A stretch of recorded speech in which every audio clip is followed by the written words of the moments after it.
warahmatullahi wabarakatuh. Terima kasih atas kesempatannya. Perkenalkan, nama saya Dewi Chandra Purwati, NIM 2018-210658. Saya di sini sebagai pembukaan dari kelompok 10. Saya di sini akan menjelaskan tentang analisis fundamental.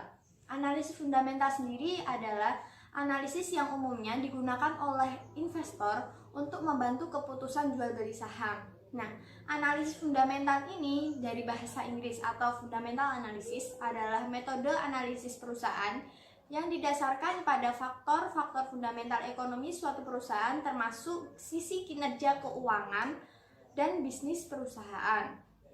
Teknis ini menitik beratkan pada rasio finansial dan kejadian-kejadian yang secara langsung maupun tidak langsung mempengaruhi kinerja keuangan perusahaan. Sebagai pakar berpendapat, teknik analisis fundamental ini lebih cocok untuk membuat keputusan dalam memilih saham perusahaan, mana yang dibeli untuk jangka panjang. Analisis fundamental ini dibagi dalam 3 tahapan analisis, yaitu analisis ekonomi, analisis industri, dan analisis perusahaan. Nah, yang selanjutnya akan dijelaskan oleh rekan saya. Terima kasih. Baik, sebelumnya terima kasih atas kesempatannya. Perkenalkan, nama saya Velda Pavita Indraniar dengan NIM 2018-210675 akan melanjutkan presentasi dari rekan saya. Saya akan menjelaskan tentang pendekatan fundamental. Di sini terdapat 2 pendekatan. Yang pertama adalah pendekatan top down, di mana pendekatan ini itu adalah suatu usaha untuk mengkaji bagaimana dampak dari kondisi ekonomi makro terhadap saham. Lalu pendekatan yang kedua yaitu ada pendekatan bottom up, yaitu usaha untuk mengkaji suatu saham berdasarkan kondisi perusahaan tersebut.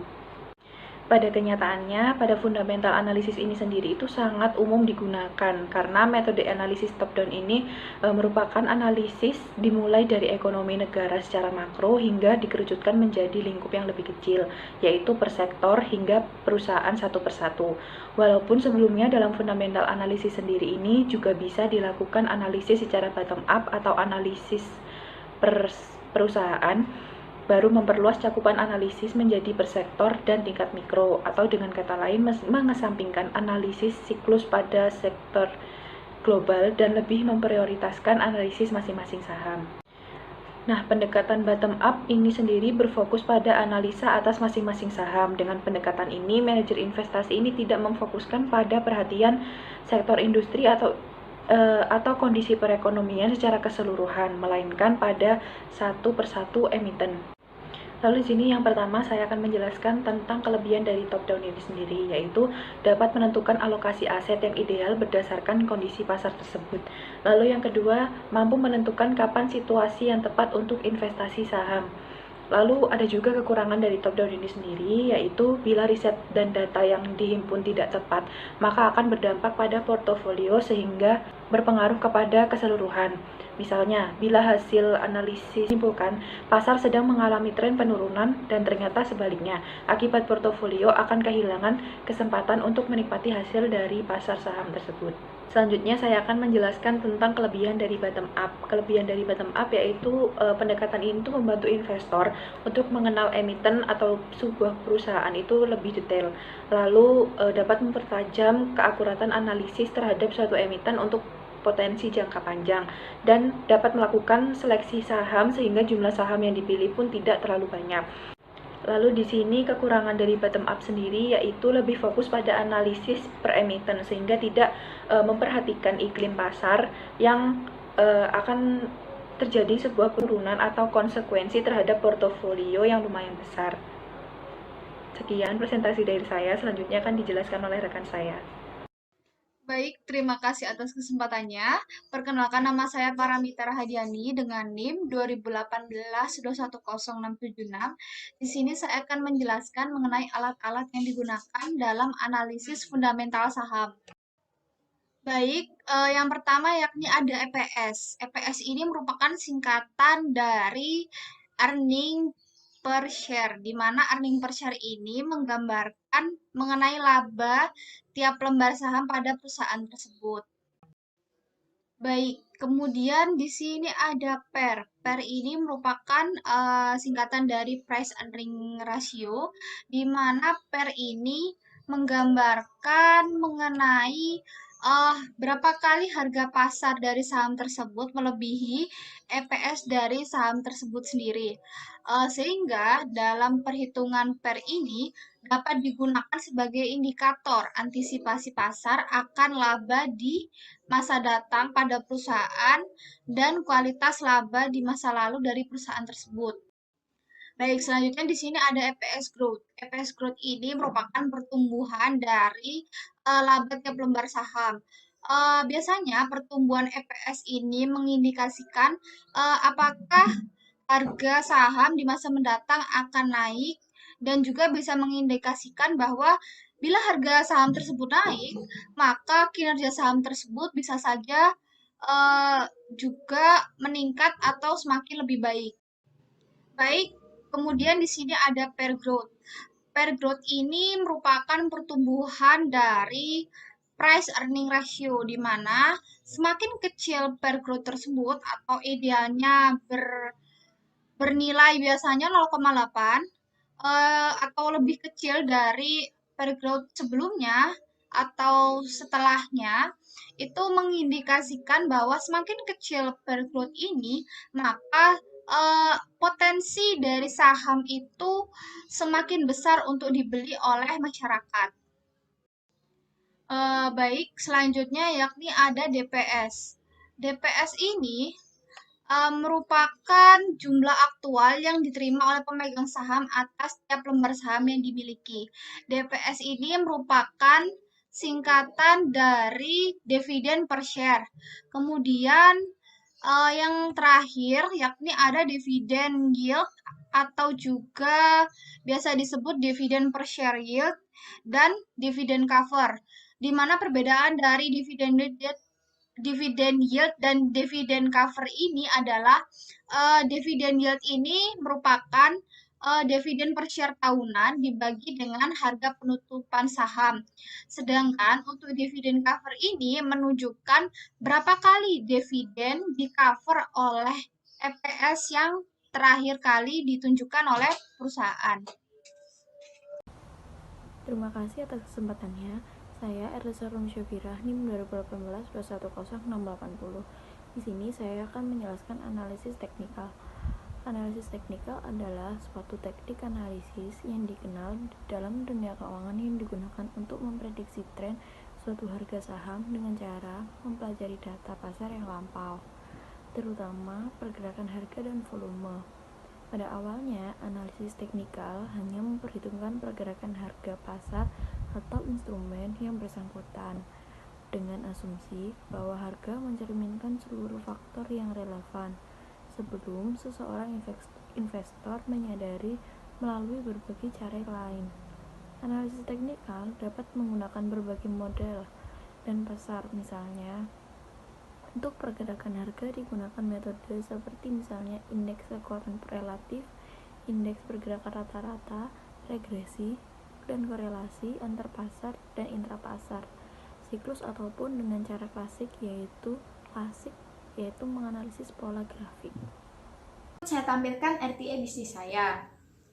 Dalam kondisi seperti ini, RTA bisnis saya banyak meraih keuntungan karena kondisi saat saham saat ini adalah bertanda hijau. Berikut adalah data RTA bisnis saya ketika membeli saham perusahaan gas negara Tbk atau Pegas. Saya di sini membeli dengan harga 1030 dengan jumlah lembar saham 10. Nah, selanjutnya adalah saya tampilkan data RTA bisnis saya ketika mentransaksi atau menjual saham saya dengan harga 1070 dengan lembar saham 3. Alasan saya menjual karena dalam RTA bisnis saya lihat terdapat tanda hijau pada Pegas. Jadi saya menjual sedikit saham saya untuk meraih keuntungan yang akan saya dapatkan.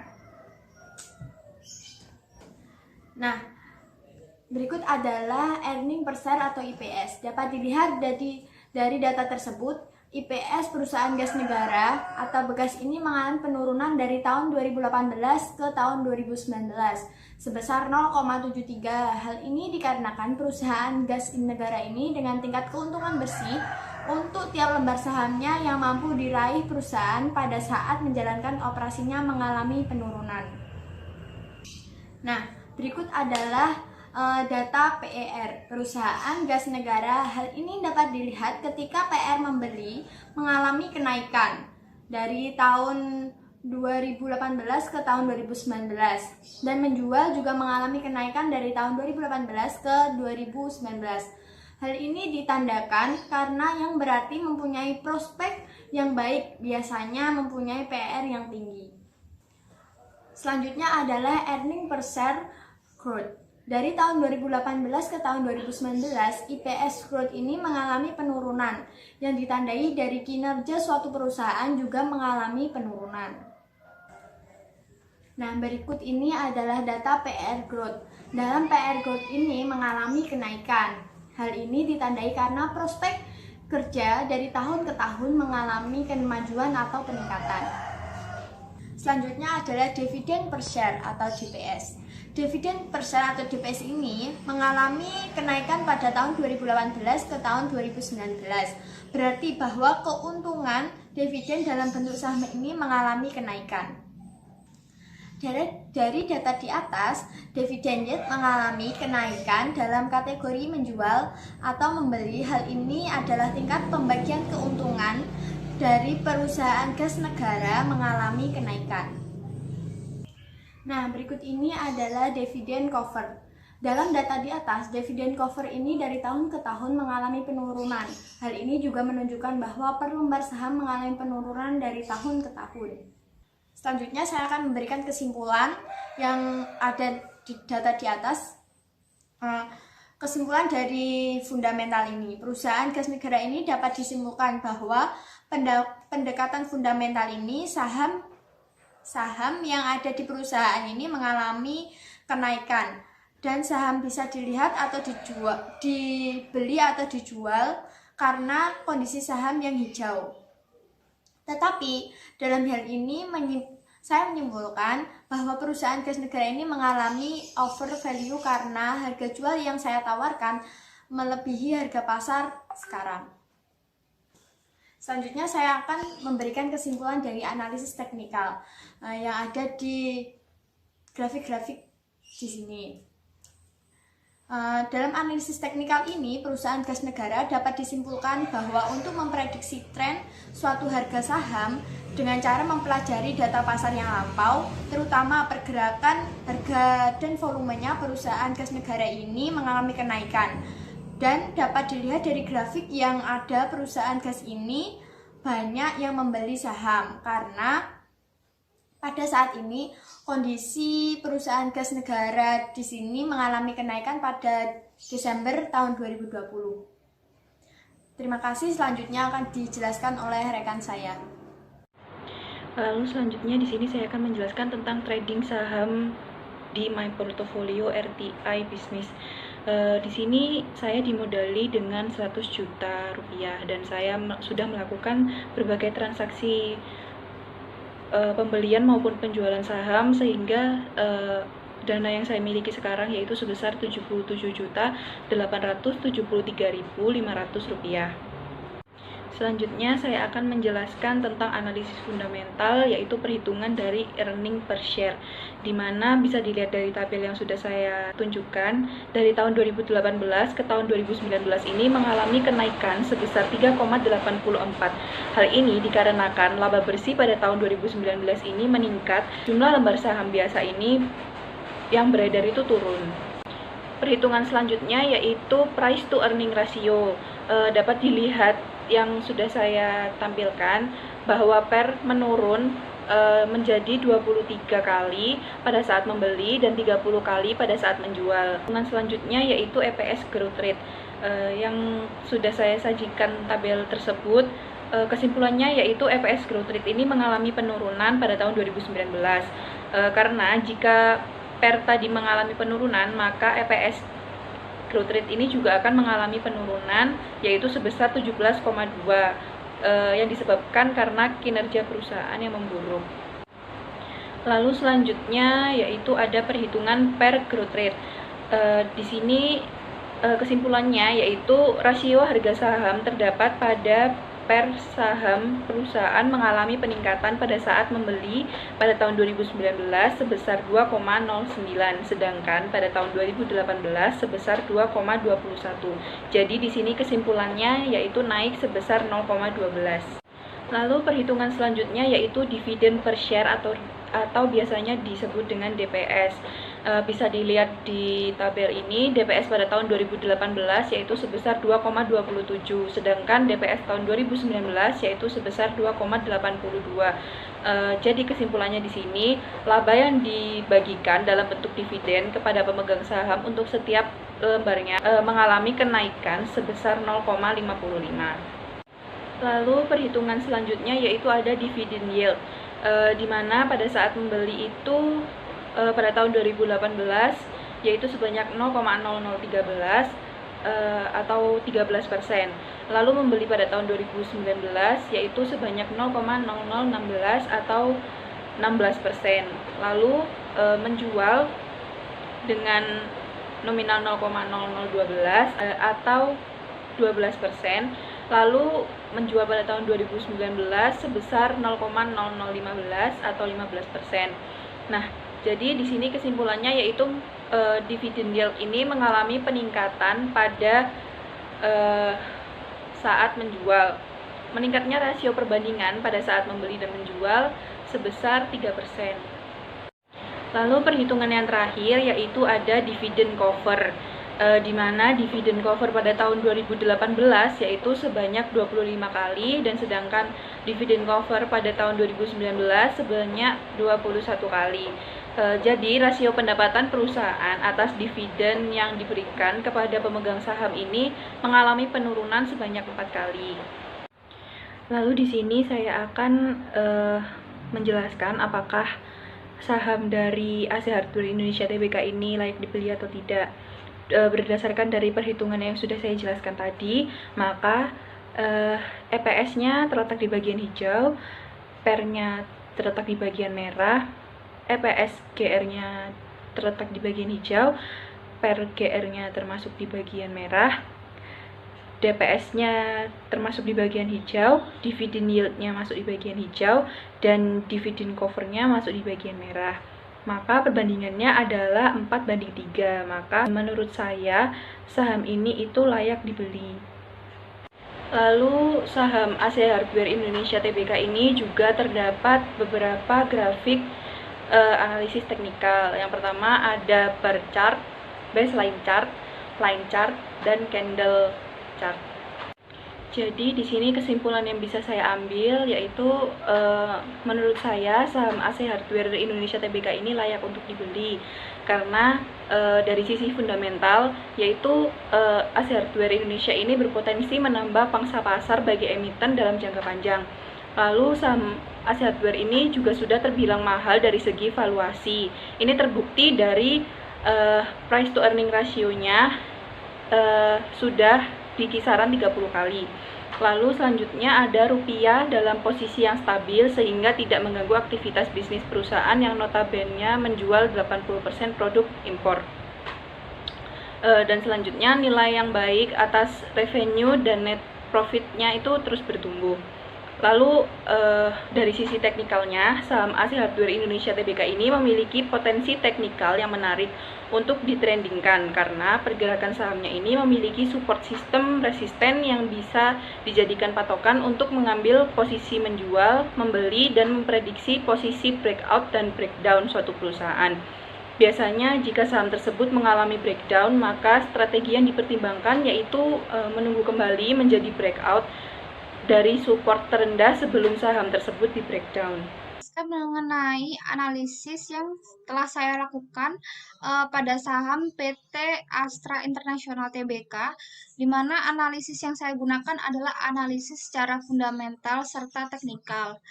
Baik, di sini untuk analisis fundamental yang pertama, yakni ada EPS. Di sini EPS pada tahun 2018 bernilai 535. Sedangkan untuk EPS tahun 2019 memiliki nilai 536. Secara tidak langsung, EPS dari PT Asra ini mengalami kenaikan sebesar eh, satu daripada tahun sebelumnya. Hal ini mengindikasikan bahwa laba tiap lembar saham PT Asra mengalami peningkatan, sehingga bisa saja laba tiap lembar saham PT Asra ini meningkat karena kinerja dari PT Asra yang dari tahun ke tahun semakin baik. Baik, kemudian di sini kita lihat dari per PT Astra. Sebelumnya pada tahun 2018, per dari PT Astra bernilai 9 pada tahun 2018. Sedangkan pada tahun 2019, PT Astra International Tbk ini pernya naik menjadi 10, naiknya sebesar 1. Walaupun begitu, ini mengindikasikan bahwa memang kinerja dari PT Astra dapat dikatakan lebih baik daripada tahun sebelumnya, dan bisa saja PT Astra ini memiliki kualitas yang lebih baik dibandingkan perusahaan-perusahaan lainnya. Baik, selanjutnya yakni ada per growth, di mana per growth ini pada tahun 2018 PT Astra International Tbk memiliki per growth sebesar 8, di mana ini mengalami peningkatan sebesar 2, sehingga per growth pada tahun 2019 bernilai 10. Hal ini mengindikasikan bahwa memang kinerja PT Astra ini tidak mengalami penurunan, justru mengalami peningkatan kinerja. Namun, kenapa harga saham PT Astra ini justru turun? Bisa saja disebabkan oleh faktor ekonomi lainnya seperti inflasi yang dialami pada akhir 2019 kemarin. Sempat terjadi inflasi sedikit akibat adanya pandemi di kota Wuhan saat itu, sebelum pandemi itu menyebar ke seluruh dunia sehingga menyebabkan ekonomi sekarang turun. Baik, di sini selanjutnya ada DPS. DPS ini adalah dividen per share yang dibagikan PT Astra International terhadap pemilik dari saham yang berada di PT Astra tersebut. Di sini DPS-nya tidak mengalami perubahan ya. Namun menurut saya itu lebih bagus daripada. Baik, kemudian di sini ada dividen cover. Untuk dividen cover dari PT Astra International sendiri memiliki nilai sebesar 2,5. Tidak memiliki peningkatan daripada tahun sebelumnya, sehingga menurut saya ini sudah cukup bagus, walaupun seharusnya dividen cover ini lebih bisa diturunkan nilainya, karena di sini mengindikasikan bahwa untuk dividen cover bila kemampuan perusahaan membayar dividen di masa datang itu sangat kurang, maka eh, di masa datang saham perusahaan ini juga akan turun, sehingga perusahaan ini tidak akan bertahan lama. Nah, baik, di sini untuk segi dividen yield sendiri pada PT Astra tidak mengalami perubahan juga. Di sini sebelumnya pada tahun 2018 sebesar 4%, serta dividen yield pada tahun 2019 juga sebesar 4%. Hal ini menurut saya cukup bagus, walaupun sebenarnya dividen yield ini bisa dinaikkan sedikit, karena di sini dividen yield menggambarkan tingkat investasi yang diharapkan oleh investor ini seperti apa. Baik, selanjutnya saya akan menjelaskan mengenai analisis teknik. Di sini untuk analisis teknikal, saya menggunakan kurva garis atau kurva line. Yang pertama yakni saya menggunakan teknik Bollinger Band. Di sini untuk teknik Bollinger Band, saya menjual saham PT Astra International Tbk pada tanggal 21 Oktober 2020.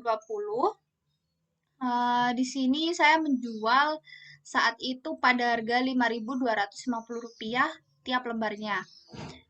Kemudian untuk membeli saham PT Astra Internasional Tbk tersebut, saya membeli pada tanggal 25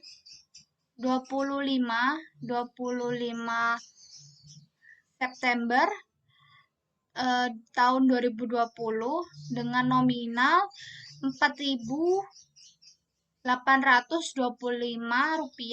per lembar sahamnya. Sehingga di sini bisa kita lihat untuk grafiknya dari maksud saya tanggal saya membeli hingga tanggal saya menjual itu seperti ini bila digambarkan dalam teknik Bollinger Band. Selanjutnya saya akan menjelaskan tentang analisis fundamental pada saham PT Gudang Garam. Yang pertama, waktu membeli yaitu seharga 42.000,25. Waktu dijual laku dengan seharga 44.775. Di sini earning per share jumlah laba bersih 2019 yaitu 110.523.819. 2018 yaitu 95.707.663. Saham beredar 2019 yaitu 1.924.88. 2018 1.924.88. EPS waktu 2019 yaitu 57,44. Waktu 2018 49,75. Dan di sini ada price earning ratio. Price earning ratio membeli 2019 yaitu sebanyak 732 kali. Price earning ratio membeli di 2018 yaitu 845 kali. Nah, price earning ratio menjual di 2019 yaitu 779 kali, di 2018 yaitu sebanyak 900 kali. Lalu di sini ada EPS growth.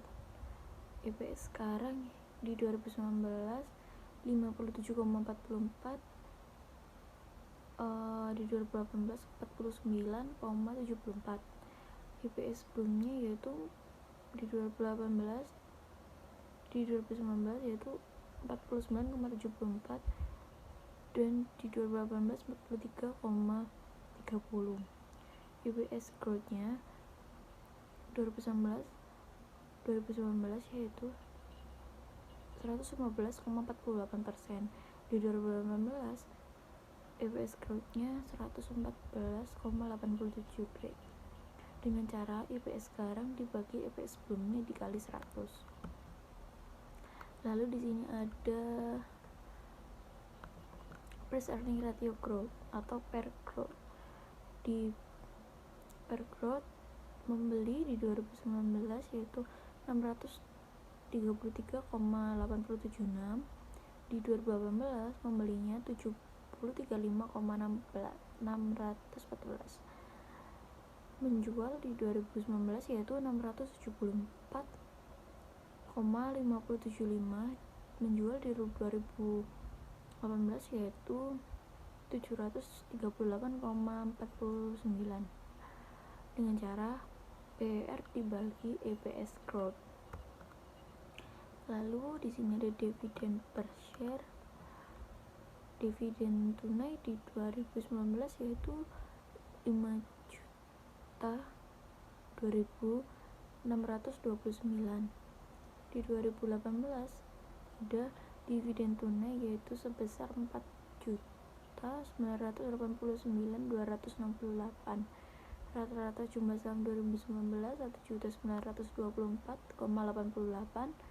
Di 2018 1.924,88 dan dividen per share-nya 2019 yaitu 2,60. Dividen per share 2018 yaitu 2,59 dengan cara dividen tunai dibagi jumlah rata-rata beredar. Lalu di sini ada dividen yield. Dividen yield membeli 2019 ada 0,62%, di 2018 membelinya beda 1% yaitu 0,61%, dan menjual pada 2019 dividen yieldnya 0,58, dan di 2018 juga berbeda 1% yaitu 0,57%, dengan cara dividen per saham dibagi harga saham. Di sini ada dividen cover EPS 2019 yaitu 57,44, 2018 49,74, DBS nya 2019 yaitu 2,60, 2018 2,59.